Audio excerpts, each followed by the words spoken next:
District Congressman here in just a moment. I want to say a few words about Mike Flood, though, first. Mike Flood is one of those people that is a very unique individual in our state. He is someone that has got a background as being an attorney. He's been an entrepreneur. In fact, he's grown his TV and radio company tremendously here in the state of Nebraska. He's got the right values. He understands our state. He served our state. He was, I believe, the youngest Speaker of the legislature we've had in our state's history. He served his 8 years, took some time out, came back and served again. And then when the call came, he stepped up to serve as our congressman in the 2nd District. And he has been a fantastic conservative voice to represent us. I personally am grateful for his friendship. I've known Mike for almost 20 years. And he is just a great individual, somebody we can be very, very proud of as representing us here in Nebraska.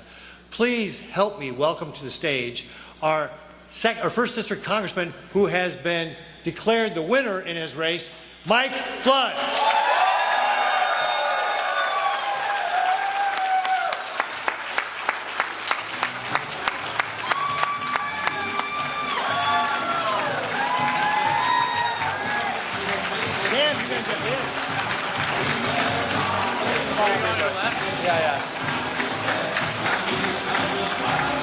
Don't you love this? This is so new.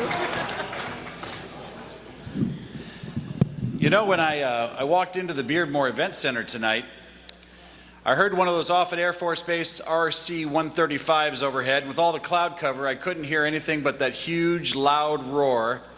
And then through the clouds came that white plane with a blue stripe, and I said, ladies and gentlemen, that is the sound of freedom. I am so happy to be here in Bellevue tonight. This is the home of Offutt Air Force Base. We have men and women that serve our country and have for decades. And I want to start by acknowledging their sacrifice. We don't get to have events like this without people that understand what the price of freedom is. And when you're in Bellevue, Nebraska, the first folks you thank are the airmen at STRATCOM, at the 55th Air Wing, at the base that we hold so dear. Tonight I'm fortunate to be joined by my wife, Mandy. Thank you. I've got Brendan, he's 18. I've got Blake, he's 15. And they were at football practice until about 6:15. And so they drove 2 hours after football practice to get here on time tonight. So you didn't get any tickets, did you? First of all, I want to say thank you to the voters of the 1st District in Nebraska. I have been driving every inch of all these counties, and I can tell you, they're excited about finding solutions. They're sick and tired of a broken border. They're sick and tired of runaway spending. They want solutions. And tonight, we've done a good job for 2 years identifying the problem. Tomorrow, we start with the solutions. There's so many of you in this room that I see here tonight. I see Mayor Hike. It's great to be in your community. Mayor Hike's a Bellevue mayor, and this town is on the move. Its population is skyrocketing, new houses, indoor aqua centers, everything you could want right here in Bellevue. I want to say thanks to all the mayors, all the state senators. I want to say thank you to the federal delegation. I don't know if a lot of people know this, but our federal delegation is one of the most cohesive in the nation. There's only 5 of us, 2 senators, 3 congressmen, but we get along famously. Deb Fisher keeps us in track every single day, lets us know what we're doing wrong. And tonight we're here for her, we're here for Don, we're here for Adrian, and we're here for Pete Ricketts. Let's hear it for everybody in the Nebraska federal delegation.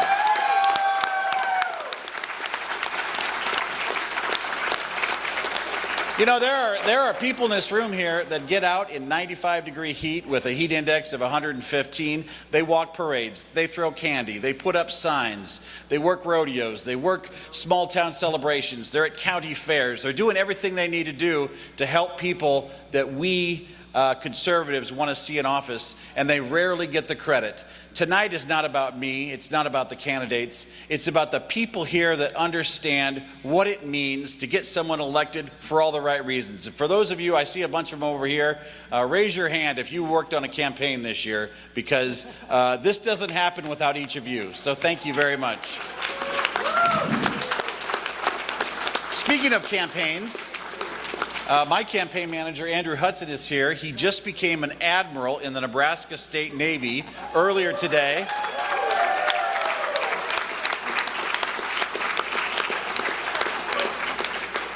Jessica Flanagan, she's the rock that makes this campaign work. We've got obviously Andrew, Liv, our intern, Jessica Cheesick, Jen Fulcher, Andrea Friesen Bellamy. Where are you all at? We appreciate each and every one of you.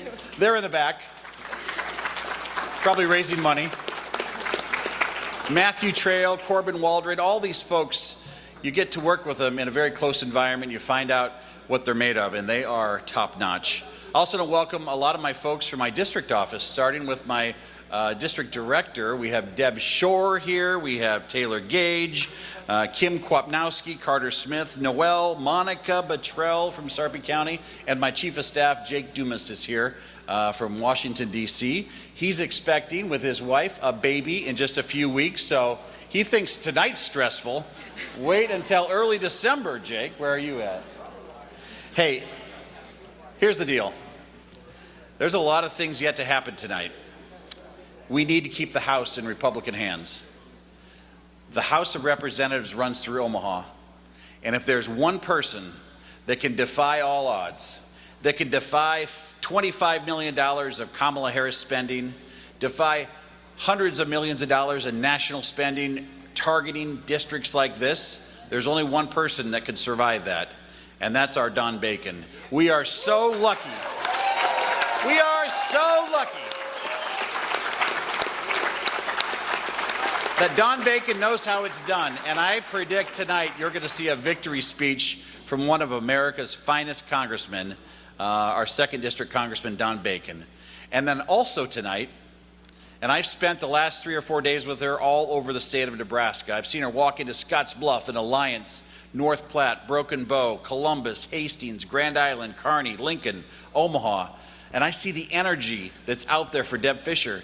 And if you watch TV for 5 minutes, all you've heard are slanderous ads saying crazy things from a guy running for U.S. Senate that is an absolute fraud. Dan Osborne is not a conservative. He's not a Second Amendment lover.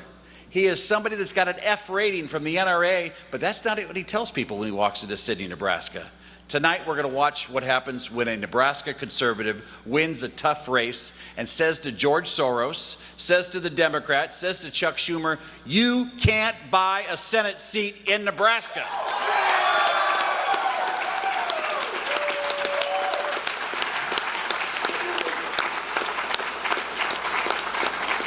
Now take your money and go home. All right. Hey, what happens tomorrow? Tomorrow, America wakes up with a new president. The 47th president will be Donald J. Trump. Who here agrees with that? And when that happens, with a Senate with leaders like Pete Ricketts and Deb Fisher, and a House with a contingent of Mike Flood and Don Bacon and Adrian Smith, that means the very day Donald Trump raises his right arm, we close the border.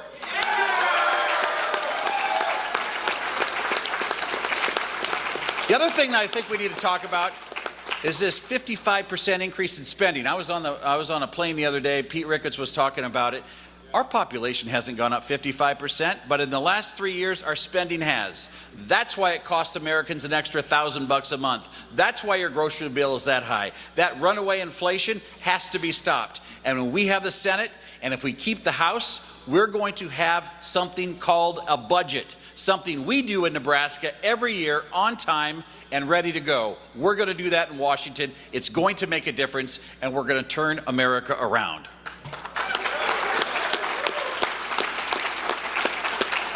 Last thing I want to say, public safety is important. Yes, the border is important. Crime, tackling crime is important. We've got folks here tonight from the Omaha Police Officers Union. I've enjoyed the support. Yay, there they are. We've got the Lincoln Police Union. We've got the firefighters. These public sector unions believe in what we're doing here because we're focused on making our communities safer.